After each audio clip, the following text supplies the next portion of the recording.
নমস্কার, আপনাদের প্রথমেই জানাই স্পিরিচুয়াল আইডিওলজি এবং তন্ত্রগুরু চ্যানেলে স্বাগত।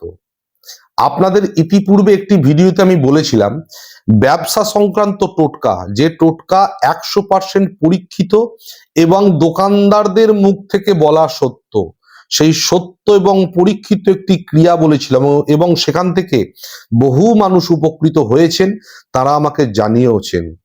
এবার অনেক মানুষ আছেন যারা এই ক্রিয়াটি দীর্ঘদিন ধরে করে এসেছেন, প্রথম প্রথম ভালো ফল পেয়েছেন, সুফল পেয়েছেন। পরবর্তীকালে কিছু কিছু ক্ষেত্রে দেখা গেছে এই ক্রিয়াটি ধরেও অনেক সময় লঘু হয়ে গেছে, অর্থাৎ ছেড়ে দিচ্ছে মনে হচ্ছে, কাস্টমারের একটু একটু ভাটা পড়ছে বলে মনে হচ্ছে। একটি কথা আপনাদেরকে জানাতে চাই, দেখুন, যে কোনো টোটকা কি হয়, একটা সাময়িক পরিস্থিতির পরিবর্তন ঘটায়। কি জন্য না, এই মুহূর্তে আপনি জ্যোতিষগতভাবে বা তন্ত্রগতভাবে আপনি বিচার করে তার সঠিক প্রতিকার নিতে পারছেন না। প্রতিকারের দ্বারাই কিন্তু পার্মানেন্ট সলিউশন সম্ভব হয়। অর্থাৎ আপনাকে কোনো রত্ন পড়তে হতে পারে বা কোনো কবচ ধারণ করতে হতে পারে বা যে কোনো রেমিডি, অনেক রকম ভাবে প্রতিকার করা যায়, সেই ধরনের প্রতিকার গ্রহণ করতে হতে পারে। এটা হলো একটা পার্মানেন্ট সলিউশন। বাট অনেক মানুষ আছেন, আমাকে ফোন করে তারা জানান যে এই মুহূর্তে ব্যবসার এমন পরিস্থিতি বা আমার অত্যন্ত ছোট ব্যবসা, যার জন্য জন্মকুণ্ডলী বিচার করেই হোক বা আমার পরিস্থিতি বিচার করে তার উপর কোনো কবচ বা কিছু যদি ধারণ করতে বলা হয়, তার মূল্য দেবার মতো ক্ষমতা আমার নেই। তো আমি কিন্তু সবার জন্যই সমাধান নিয়ে আসি।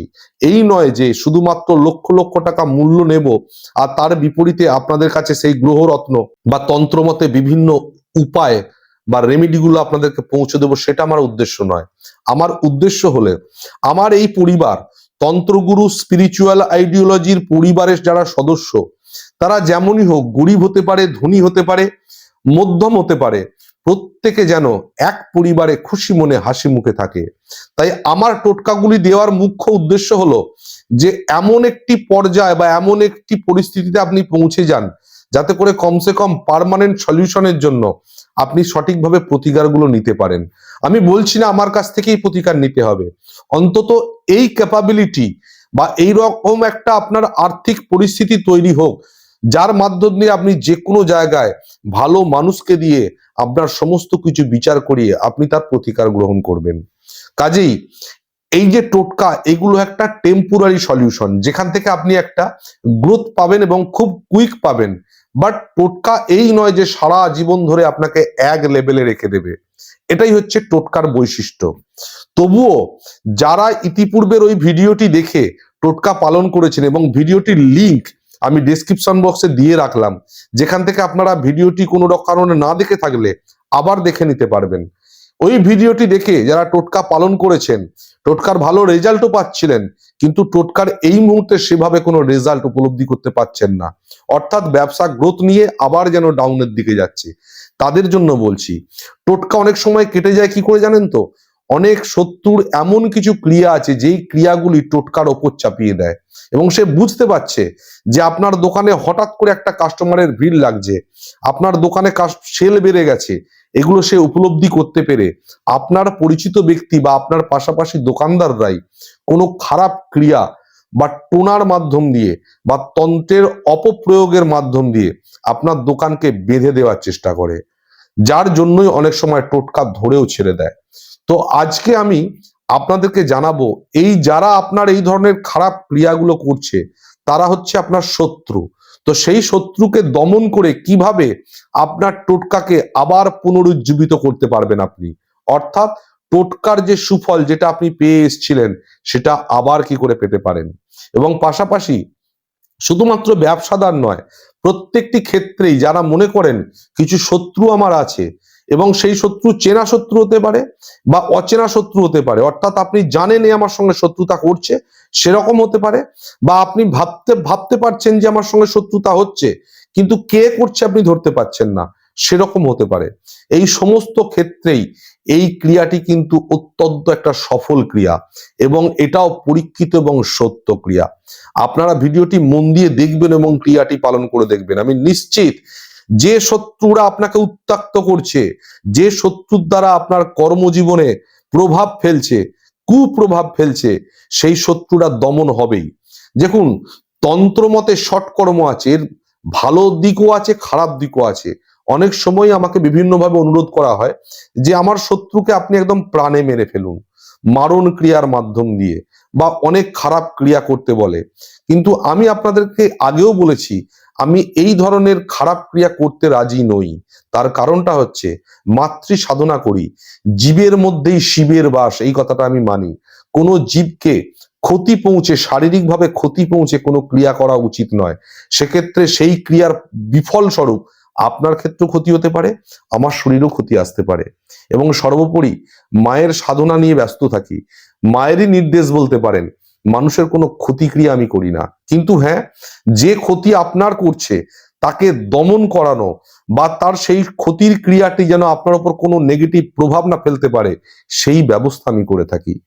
আমি যে ক্রিয়াটি আজকে বলবো, এই ক্রিয়ার মাধ্যম দিয়ে যদি কোনো শত্রু আপনার ওপর কোনো খারাপ ক্রিয়া করে থাকে, বা খারাপ ক্রিয়ার প্রভাব আপনার ওপর পড়ে থাকে, সেই সমস্ত কিছু কাটিয়ে শত্রুর মনোভাবের মধ্যে একটা পরিবর্তন আনবে। অর্থাৎ সেই শত্রু আপনার উপর আর কোনো খারাপ ক্রিয়া করার চেষ্টা করবে না। সে বুঝে যাবে এই ভদ্রলোকের ওপর বা এই মানুষটির ওপর খারাপ ক্রিয়া করে আর কোনো লাভ নেই, বা সে যেখান থেকে খারাপ ক্রিয়াগুলো করাচ্ছে সেইখান থেকেও উপলব্ধি করতে পারবে যে এনার ওপর আর খারাপ ক্রিয়া করে লাভ নেই, কারণ এমন কিছু এ করেছে যার জন্য একে আর কোনোভাবেই কোনো খারাপ ক্রিয়ার দ্বারা প্রভাবিত করা যাচ্ছে না। সেই শত্রু হয়ে যাবে দমন, এবং আপনার ব্যবসা আবার পুনরুদ্ধার হবে, পুনরুজ্জীবন পাবে, এবং আপনার ব্যবসা ফুলে ফেপে উঠবে যেভাবে চলছিল। তো মন দিয়ে শুনবেন, এবং ওই একই কথা, যারা নতুন ভিডিওটি দেখছেন অবশ্যই চ্যানেলটিকে সাবস্ক্রাইব করবেন। তন্ত্র মন্ত্র, অ্যাস্ট্রোলজি এবং বিভিন্ন আধ্যাত্মিক বিষয় নিয়ে এই চ্যানেল থেকে আপনারা বিভিন্ন আলোচনা শুনতে পাবেন, যেগুলি আপনাকে জীবনে উৎসাহিত করবে এবং সুখে শান্তিতে পরিবার নিয়ে বসবাস করতে নিত্য সহযোগিতা করবে। আসুন ক্রিয়াটি আমি জানাচ্ছি, এবং আপনাদেরকে প্র্যাকটিক্যাল করেও দেখাবো ক্রিয়াটি আমি কিভাবে করবেন। আপনি প্রথমত, আপনার শত্রু যেই হোক, সেটা আপনি চিহ্নিত করেছেন বা চিহ্নিত করতে পারেননি, যেই হোক না কেন, আপনি শত্রু এই কথাটা লিখবেন একটি বস্তুর উপর। বস্তুটা কি আমি আপনাদেরকে দেখাচ্ছি। এই হলো বস্তু। বস্তুটা হলো একটি পেঁয়াজ, একটি লাল রঙের বড় সাইজের পেঁয়াজ নেবেন। এইটা হলো আপনার ক্রিয়ার একটি বস্তু। এই পেঁয়াজের ওপর আপনাকে, আমি দেখুন স্ক্রিনেও দেখিয়ে দিচ্ছি, আপনাকে এই পেঁয়াজের ওপর কালো মার্কার পেন বা স্কেচ পেন দিয়ে লিখে নিতে হবে শত্রু, এই কথাটি লিখে নিতে হবে। শত্রু, তালবস্য তয়রে ফোলা হর্ষ, শত্রু আপনি লিখে নিয়েছেন। এবার এই শত্রু কথাটার উপরে আপনাকে এইভাবে একটি ক্রস দিতে হবে, ক্রসের মিডল পয়েন্টটা যেন শত্রুর ওপরে থাকে, এইটা আপনাকে করতে হবে। এবার এই শত্রুর ওপরে আপনি ক্রস দিয়ে নিয়েছেন। এবার আপনাকে ওই 1.5 থেকে 2 ইঞ্চির 3টি পুরানো পেরেক, অর্থাৎ বাড়িতে যে পেরেকগুলি আপনাদের পড়ে থাকে, নতুন পেরেক দিয়ে কিন্তু নয়, বাড়িতে থাকা 3টি পুরানো পেরেক আপনাকে জোগাড় করতে হবে, যেটাকে অনেকে কিল বলেন। এই 3টে 1.5 থেকে 2 ইঞ্চির পেরেক আপনি জোগাড় করবেন।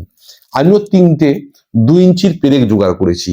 এবার আপনাকে এই যে শত্রু লিখেছেন, আপনি শত্রু লেখার ওপর দিয়ে ক্রস চিহ্নটি করেছেন, এই ক্রসের ঠিক মাঝখানে যেখানটায় ক্রস হয়েছে, সেই মাঝখানে আপনাকে এইভাবে একটি পেরেককে গেঁথে দিতে হবে। এইটা হলো ক্রিয়ার প্রথম ধাপ। দ্বিতীয় পেরেকটি আপনি এই সাইড দিয়ে আরেকটি পেরেক এইভাবে ওই শত্রুর উপরই গেঁথে দিয়েছেন। এই পেরেকটি আমি মাঝখান দিয়ে গেঁথেছি, এটা আমি সাইড দিয়ে গেঁথেছি। এবার তৃতীয় আরেকটি পেরেক নিতে হবে, সেটাও কিন্তু আপনাকে এরকম সাইড দিয়ে এইভাবে পেরেকটি গেঁথে দিতে হবে। তাহলে 3টে পেরেক কিন্তু গাঁথা হয়ে গেছে পেঁয়াজটির ওপর। শত্রু লিখেছি, শত্রুর উপরে ক্রস চিহ্ন দিয়েছি, এবং তারপরে এই 3টে পেরেক আমি গেঁথে দিয়েছি। এবার আপনাকে একটা কাজ করতে হবে, এইটা হাতে এইভাবে ধরে আপনাকে একটি মন্ত্র 11 বার উচ্চারণ করতে হবে বা জপ করতে হবে।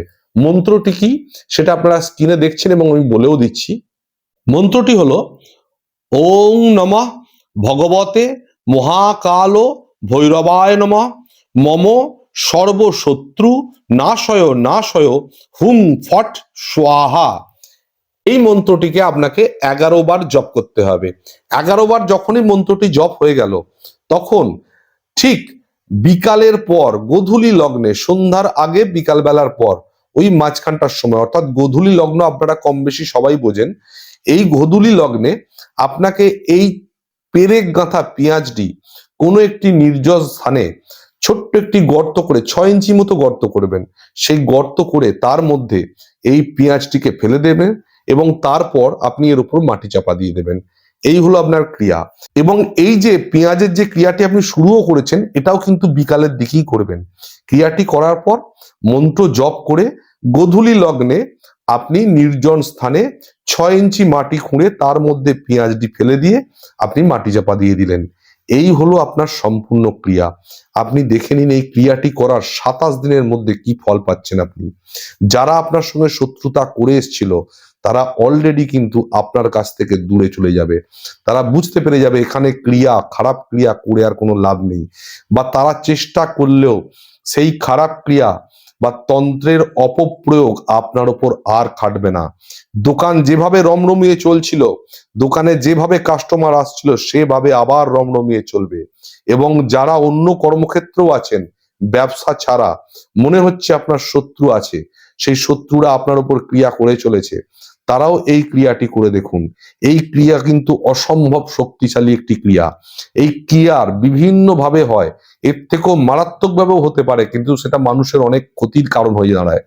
এই ক্রিয়াটি তার ক্ষতি না করে, শত্রুর শারীরিকভাবে ক্ষতি না করে, তাকে মানসিকভাবে দমিয়ে দেওয়ার জন্য যথেষ্ট, এবং আপনার উপর থেকে সমস্ত রকম খারাপ ক্রিয়ার প্রভাব খাটানোর জন্য যথেষ্ট।